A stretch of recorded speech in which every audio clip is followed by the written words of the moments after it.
All right, so to give you guys my impressions, my complete thoughts of the PlayStation's state of play that took place today, and honestly, I would say overall, the entire presentation was pretty solid. The games that they showed were pretty good, lots of new games. There are also other games that were shown that we kind of knew of that were being in the making. We just didn't have like a confirmed set date on whether if this game was going to come out this year or next year.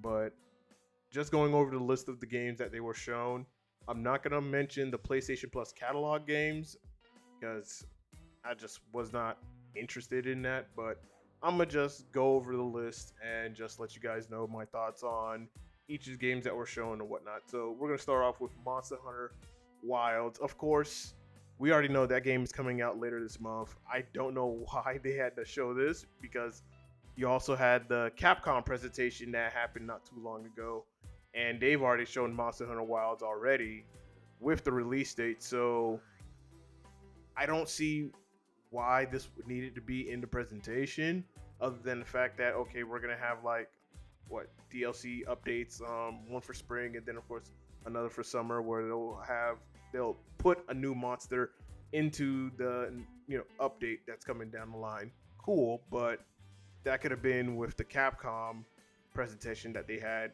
a couple of days or weeks ago. So I just felt that yes, I am hyped for Monster Hunter Wilds. Don't get that twisted. Like I am gonna buy the game day one and play a hell of a lot of hours into that game whenever I get the chance. But that's besides that. Cool, Monster Hunter Wilds. We already know about that game. So Shinobi Art of Vengeance. This is coming from Sega, and if you've played Shinobi, especially on the PS2 era, that is a classic game. And this one, it is a 2D side scroller. So will I be picking this game up? Oh, definitely. This is Shinobi we're talking about here, okay? And it does not. It's not the 3D action adventure game that for those that are around my age that grew up and loved the game for what it is. But since this is coming from Sega, maybe they're just using this game as a test to see if people would be interested in the revitalization or the complete revive of the Shinobi franchise. And with Art of Vengeance, I'm gonna be playing the day one. So yes, it's a 2D side scroller game. I have no issue with that, but the fact that it's Shinobi, just that name alone, I'm just like, yeah, you already got me right there. So that's day one. Another game that they also revealed was the Sonic Racing game. I completely forgot the name of it. It escapes me, but looks very interesting. Reminds me of Mario Kart 8 Deluxe. Just the vibe and the theme that I just got off of the game just by watching it. I was like, this could be Sega's own version of Mario Kart 8, but this time it's going to be on the PlayStation. We don't know if it's going to be on the Xbox, and most likely it's going to be on PC anyway because Sega wants to make that, money, that cheddar. So instead of keeping it exclusive, you might as well just have it on every platform. And who knows if it's just going to be on the new Nintendo Switch too? Who knows? But we'll just have to wait and see. So I think that game is going to be really good with casual players and very young players as well. So this could be the alternative to Mario Kart. Now you have a Sonic Racing game, and yeah, it's looking pretty good. I actually like what I see. Next game was Digimon Story Time Traveler. Listen, I'm a huge fan of Digimon, just the series of by itself. I grew up with it from the very first season, the second season, the third season, the fourth season, and I could just completely stop right there. But I do remember playing the games. I always play all of the Digimon World games from the PS1 era, the PS2 era. I did not like. I didn't like Digimon World 4. That was just, yeah. I'm just not gonna speak on that. But I didn't also play some of the Digimon World games on the PS4 as well because I just completely missed out on it. But the Digimon Story games, those were really good, and I still currently have Cyber Sleuth and Hacker's Memory. Both of them are really good, and I've gotten so many hours in just both of those games. So with this one coming, I'm definitely gonna be picking this game day one, just like the other two. Next game, Lost Soul Aside. Finally, we get a release date of this game because I remember this game being shown years ago during the PS4 era, and I was like, "Yo, this game is looking dope." And this is coming from one guy that developed this game, and now finally we're getting it on the PS5. This is coming out on May 30th, literally the same day as Elden Ring Night Rain. Like, bro, May 30th is a stacked day with games. Not to mention, Onimusha 2 Remastered comes out 7 days before that. So, bro, y'all are definitely hitting me in the wallet with this year with the amount of games that are coming out this year. So, but it's a good thing. So, moving on, Borderlands 4 pass. I don't care for Borderlands. Split Fiction pass. Don't care for it. Directive 8020. This one looks very interesting, and this one is actually coming out on October 2nd. This definitely gives me some Dead Space kind of vibes. Very creepy and eerie. And of course, it's set in in space. Like, come on now. We kind of see where the inspiration of this setting and this tone comes from, but for me, am I a fan of horror games? No, because I am too much of a chicken shit to play horror games, especially with VR. But it looks very interesting. I do want to see more of it. And yeah, if there are people who are into that type of genre of just horror games or creepy sci-fi games, then this could be a very promising game coming out for the PlayStation 5. Next on, we got Five Nights at Freddy's Secret of the Mimic. That's a pass for me. I know there's a dedicated fan base that loves Five Nights at Freddy's. Sometimes they're weird, especially when I meet them at cons. Sometimes they are weird, but you know what? To each his own.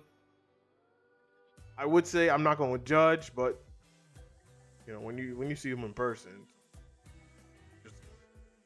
Anyways, moving on. The Midnight Walk.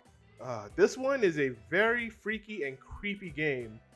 I do like the aesthetics, though. I really do. And it is also coming out on the PlayStation VR 2 as well. So, finally, can we have more game announcements that highlights and show the PSVR 2?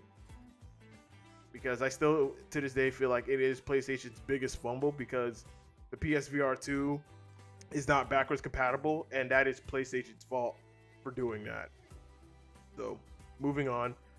Darwin's Paradox, pass. Warriors Abyss, pass. Of course, they showed Onimusha 2, the remaster, so I'm definitely picking that up. Onimusha, Way of the Sword. Listen, I love Onimusha, man. That is one of my favorite series, and I am just hoping this game does the Onimusha 2 remastered. I just hope that it sells good enough to the point we can finally get Onimusha 3. That's where I want to be. I want to be on Onimusha 3 Demon Siege. That game I'm waiting for, and hopefully it gets announced. Please, Capcom, just please give me Onimusha 3. But I'm gonna get 2 regardless. I'm gonna get Onimusha 2 regardless. The new Metal Gear Solid game, Snake Eater. I still call it Metal Gear Solid 3 Remastered or the remake or whatnot. Do I want to go through it again? Maybe, maybe not. I don't know. I mean, as much as I would love to get the game again, it's just the fact that I know what happens at the end, and man, that game made me had a grip on me, man. That game had a huge grip on me. Just, I don't know if I could do it again. Like, you know the saying that you wish that there were some games you could replay again for the very first time. This is one of them, and since I already know the whole journey of Metal Gear Solid 3 Snake Eater, I don't think I'm gonna get this one. I think I'm gonna skip this one. As much as I do like the franchise itself, I think I'm gonna skip Metal Gear Solid 3 Snake Eater. Next one, Hell Is Us. This one looks very intriguing, and I believe that game is coming out what, this year or next year, maybe. I don't know, but it does look very interesting. So that one definitely has my interest. Lies of P Overture. Now this one is a DLC that's gonna be added to the actual base game, and I did miss out on playing this game day one. I did play the demo of this game, and I loved it. I just never had the time to buy the game and put in the time to actually play it. But with this DLC, I am definitely going to get Lies of P Overture and just play the main game, and then of course the DLC all together for the full experience. So I can't wait for that. Dreams of Another. I don't know. I'm like 50-50 on that one. I'm like 50-50 on that one, but we'll just have to wait and see. Days Gone Remastered. I'm actually gonna pick this game up because I feel like this is a test from Sony to see if people are actually interested in this game.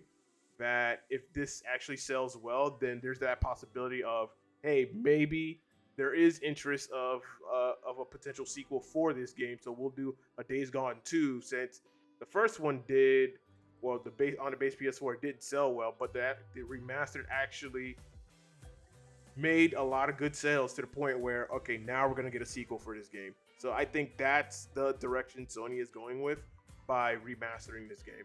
After that, my favorite is the Stellar Blade collab with Goddess of Victory Nikke. You already know that is two of my favorite games that I really loved and enjoy playing. I still play Nikke to this day, 2 years later. So this collab happening, and it's gonna happen in June with the PC version. I already know the mods are just gonna go crazy with this game. And just with the trailer that I saw, even though it was about a minute, I saw my characters, I saw Scarlet, I'm like, sold. I'm sold. I saw Scarlet, I saw Dorothy, I'm sold. You got my money. You got me with what? The Nier Automata collab with 2B. I got, I bought it. Skin looks nice. I'm not gonna, what? Let's just continue to go forward, because I'm just gonna completely go fanboy on this game. But I am happy for that, so that is definitely happy. Tides of Annihilation. This game's in development, but man, it looks mad good. I like my hack and slash games, my action and adventure games. This one definitely scratched that itch for me. So yeah, I'm definitely gonna keep my eye on this game, and I can't wait to play it. And I think maybe later this week they're also gonna show like 11 minutes of gameplay of this game. So who knows? I'll probably do like another impressions video of that as well. So next up we have Metal Eden, which is like a sci-fi cyberpunk Doom game. Looks interesting. Got to see more gameplay of it, even though they did show gameplay, but I want to see more. And yeah, we'll just continue from there. Mind's Eye, same thing. And the last game that they showed, which was only a cinematic cutscene, which is Sorrows. This is coming from the studio that did Returnal. So we're just gonna have to wait and see for that one. But overall, I would say the entire presentation was pretty solid. Most of the games that they showed in this presentation are coming out this year. So any new games that you show during your presentation that is coming out this year, I consider that as a plus, because that's more games coming out this year. And if you were to say, okay, how many of these games are remastered, you're looking at the Days Gone remastered. You're looking at the Onimusha 2 remastered. I would say that's it. You only got two, and of course the Metal Gear Solid 3 remake. So you got 2 remasters and a remake coming out this year. Everything else is new that I've just mentioned that is coming out this year. Not all of it, but I would say a good majority that was shown in this presentation. I would say about a good 95% is coming out this year, while the rest, like Onimusha, Way of the Sword, Sorrows, coming out next year. So, and of course, Tides of Annihilation coming out next year. So, other than that, it's a solid one. I understand a lot of people had their expectations really high, and they were expecting certain games to be announced or certain collections to be announced, and they got disappointed. But I would just tell these people, I'll just tell those same folks that, listen, when it comes to the state of play, and I think over the years the state of play has definitely hyped it up to like, okay, we're gonna really announce some big heavy hitters. I still think this state of play was actually really good. There are some heavy hitters in there. Don't let's not kid ourselves. And we also got some new stuff coming. So that's good. That is still a positive.